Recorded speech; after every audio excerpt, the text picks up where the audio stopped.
Listen, if you're in self improvement, I think you genuinely might want to hear this. Now, I want to tell you a story of this young woman. And this young woman just found out that she was about to have a child. And you know how happy she was when she found that out. Her tummy was pregnant. She started purchasing all of these clothes, maternity clothes, in order for her to properly have this child.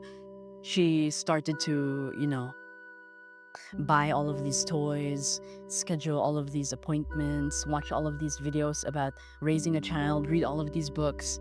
And she was so extremely, extremely, extremely happy. And I'm sure that you can imagine how hard she must have worked and how hard her husband must have worked in order to prepare for nourishing this child, because having a child is one of the hardest things that you can do in this world, because you literally cultivate a human being. And now it's time for her to release the child. It's time for her to go to the hospital in order to let the child out. But there was one problem. While she was in the hospital bed, the doctor said something that was about to change the rest of her life. Imagine working so hard for a child. Imagine preparing all of this stuff before the child was born, and the doctor just says to you, "Miss, your child, his heartbeat stopped." Now, how angry would you feel? How upset would you feel? Because this woman was upset. As soon as she heard that sentence, she started bawling, and as you can see, even her husband started bawling too, shedding a few tears, even though her husband was a Navy SEAL, right? Navy SEALs are supposed to be tough. And then a few seconds pass, and the doctor says, "He's alive. His heartbeat started beating again." How? This is a miracle. A child whose heartbeat stopped and started beating again. You never see that. Only Jesus Christ can do that. The child was alive. Sure, the child had pneumonia. Sure, the child had asthma and all of these sicknesses, but the baby was alive.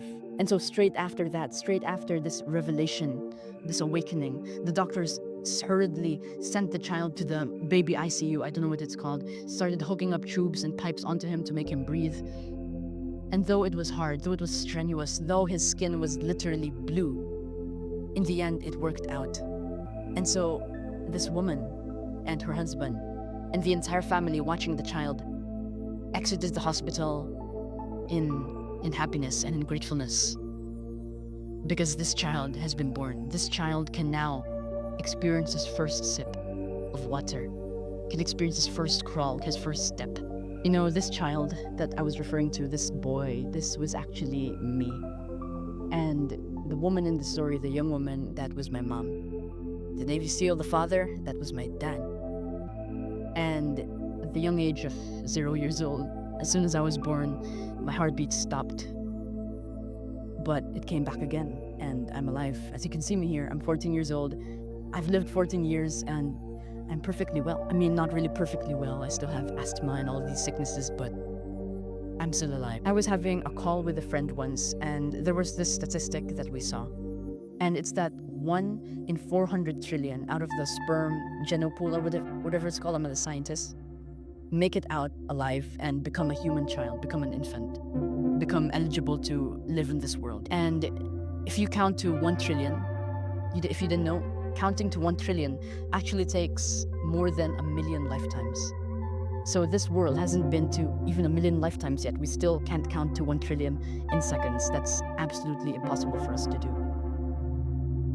And with that large of a number, that means 399 out of the 400 trillion potential human beings never got to experience the first sip of water, never got to experience the kiss of the sunshine, the steps that they take on the wonderful green earth.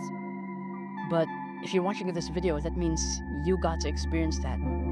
That means you got to experience happiness, joy, sadness, anger, disgust, all of these wide spectrum of emotions that a human would naturally feel. And the same thing went for me. But it's not only that, but we're privileged because we weren't born in a communist country, or maybe you're born in a communist country, but even so, you have internet, you have the resources to watch this video, you have the time. Because if you were scouring out in the wild trying to hunt for water or supplies, then you wouldn't be watching this video. you have food, you have shelter, you have drinking water, you have everything to be grateful for. You have your two arms, your two hands, and my point here is that while it's useful to achieve your goals, to pursue your goals, if we're only pursuing our goals and not enjoying the moment and not enjoying this body that has been given to us by the Creator, by the universe, then there's no point. Because along with the truth of our privilege of being alive, there's also another truth. And it's that as soon as I was born, as soon as that little child heartbeat started beating again, I was available to die. And we don't know when we'll die. We don't even know if we'll live up to the age of 80. We can die a few moments from now, a few seconds from now. And not only that, but our loved ones can die too.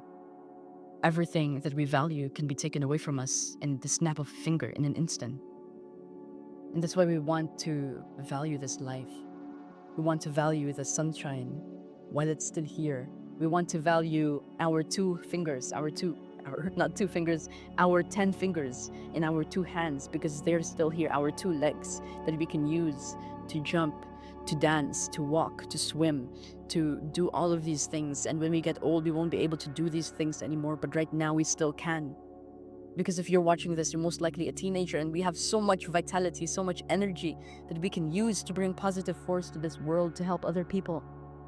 A lot of things to do. So please don't waste it. And please allow yourself to enjoy this moment.